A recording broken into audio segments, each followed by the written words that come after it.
What is up? Good morning. So, the format today is going to be a little weird. I'm not gonna lie. I'm pretty much just going to throw my phone in the pocket. As you can see, we're out and about, up in the morning, about 8:35 CST. Not super early, but early enough. I should have my GoPro tomorrow, thankfully. We'll see if I end up needing it, but ultimately, hopefully I can produce some better quality videos instead of this cell phone image I got going on with some weird shots and so forth. So anyways, I'm going to throw this in my pocket and we're going to talk a little bit about a topic I've got on my mind today. So I'm sure everybody knows about eBay. Let's talk about eBay a little bit today. So I use eBay pretty often. Probably once every couple of weeks I'll try and get on there, sell a couple things, maybe purchase something. I'm less likely to buy something on eBay just given what I'm about to get into. So I don't know if anyone's noticed, but whenever you go on eBay and let's say you're looking for something specific, of which that's typically why you get on eBay in the first place, but I'll use just something that I would purchase as an example. So let's say a CPU or a processor for a computer, for instance, something that retails brand new $339, and you go on eBay, you're obviously looking for a deal. You save $40-50, and that's what you're looking at. If you could save $40-50 on something that's brand new, that's awesome. If you can save more on something that's used, it's iffy. At least for myself, whenever I buy something used anywhere, there's always that thought in the back of your mind, like, is this a good idea? Especially on a platform where you've got an individual selling it to you, and depending on if it's an individual seller, which you can tell right off the bat, somebody with 1,000 feedback versus somebody with 50 or less. So there's always a thought in the back of your mind, like, is this going to be something that I should really go through with? Especially in the long haul with no warranty, there is the possibility of, getting a return, getting your money back, but you got to go through the hassle of getting with eBay, getting with PayPal, if that's what you use to pay or receive payment. Basically it's just a big pain in the ass. So there's always that worry, but by the same token, you take a chance and you can get a good deal.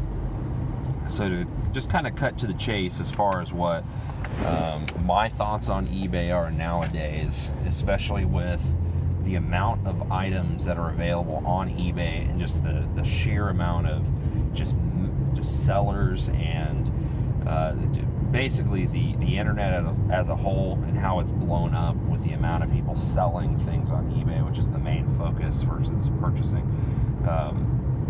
I don't know if anyone's ever noticed, but there's a lot of items that you'll try and purchase or bid on, and those items, which are used, mind you, out of the box, opened, you'll see that those items end up selling for close, if not the same or past their retail value.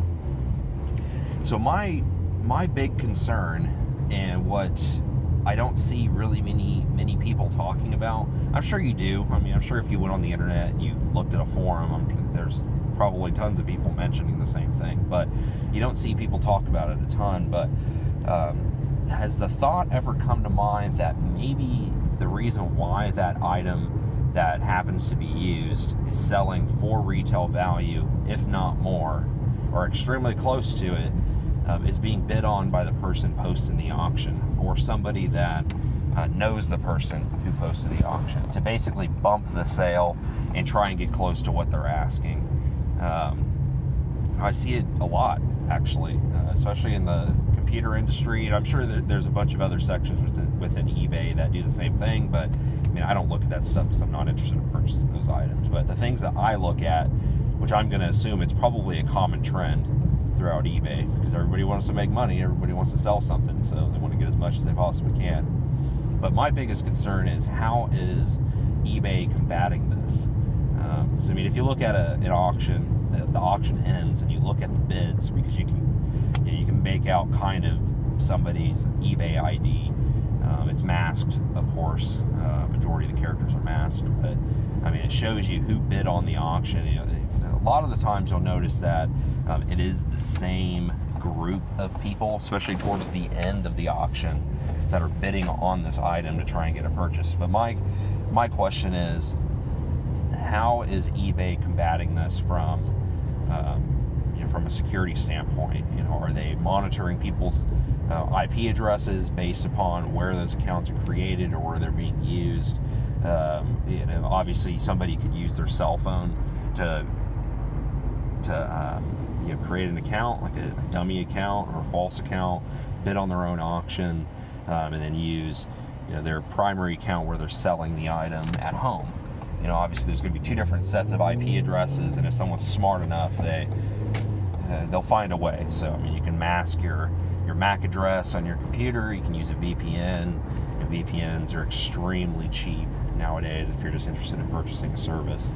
You know, so I don't know. There's just some shady business on eBay nowadays, and I like the platform, and the reason I like it is because of convenience.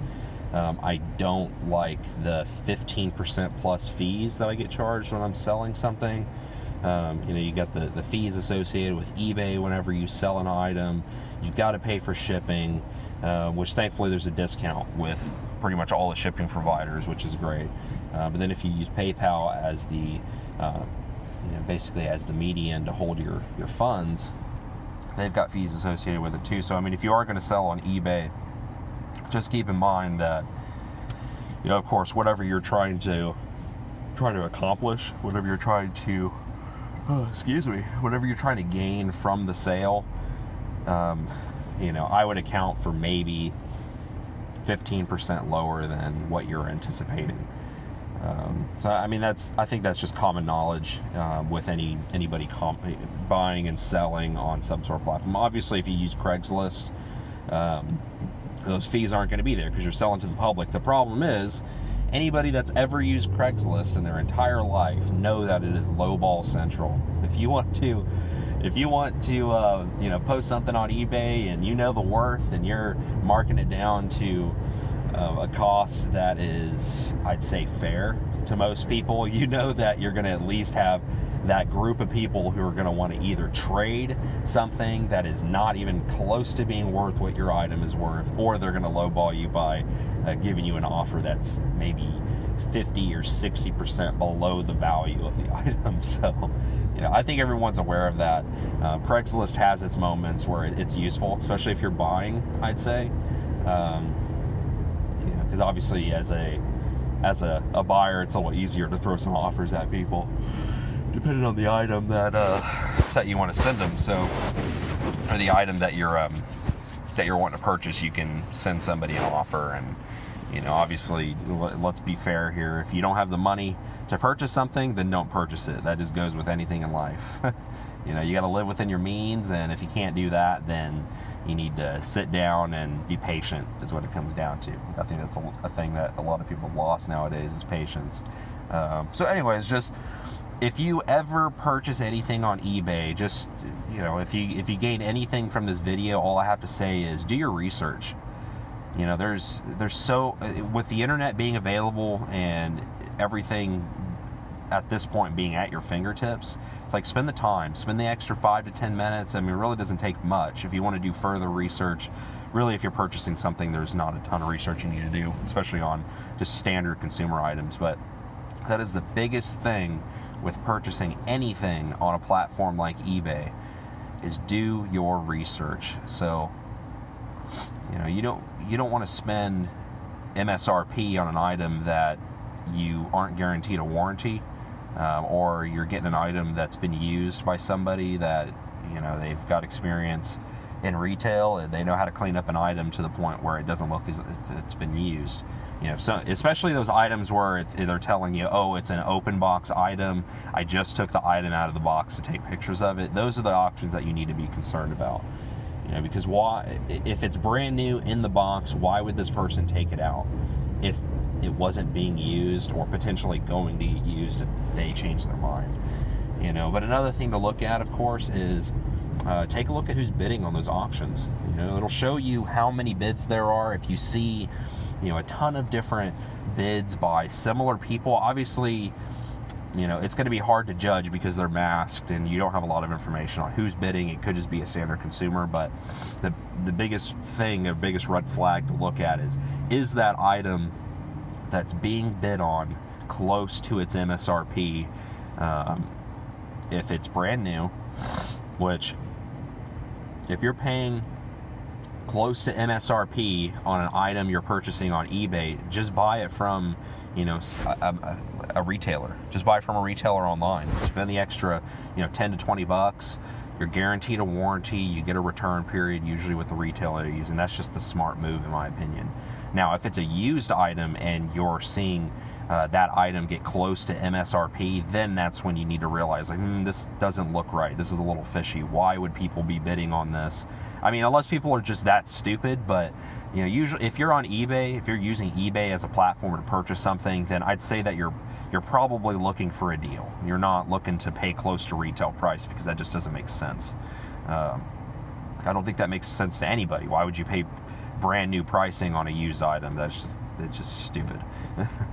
So anyways, just leave me your comments, maybe some you know, some opinions on the matter, or if you've run into the same thing, or if this is new information to you, if this is something that's interesting to you. I do use eBay pretty often if anybody has any questions about the platform. I mean, I'm not an expert by any means, nor would I claim that I am, but I mean, I've sold probably about $8,000 worth of stuff on eBay over the years, which, I mean, it's not a lot, small change, but I mean, it's a decent amount of money just on a platform where you just sell your shit that you have laying around, you know. So it's just kind of interesting. And anyways, that's all I had to talk about today. I'm gonna try and kick out new videos every single day. When I get that GoPro, I'll actually be able to produce some decent content. Obviously, the recording device that's being used, or the equipment doesn't make the channel, but I'd like to, just for myself, to know that I'm producing something that at least looks decent, that you can watch and enjoy. But to kind of keep this channel moving forward, please, I'm an extremely new channel. Obviously, I don't have hardly any subscribers. It's a brand new channel, so like, subscribe, just leave me comments, whatever it is to boost my channel, and let me know what your thoughts are on some of the topics I'm going to be bringing up over the next coming weeks. That'd really help me out. I'd really appreciate it. So y'all have a great day. Thank you so much, and I will talk to y'all later.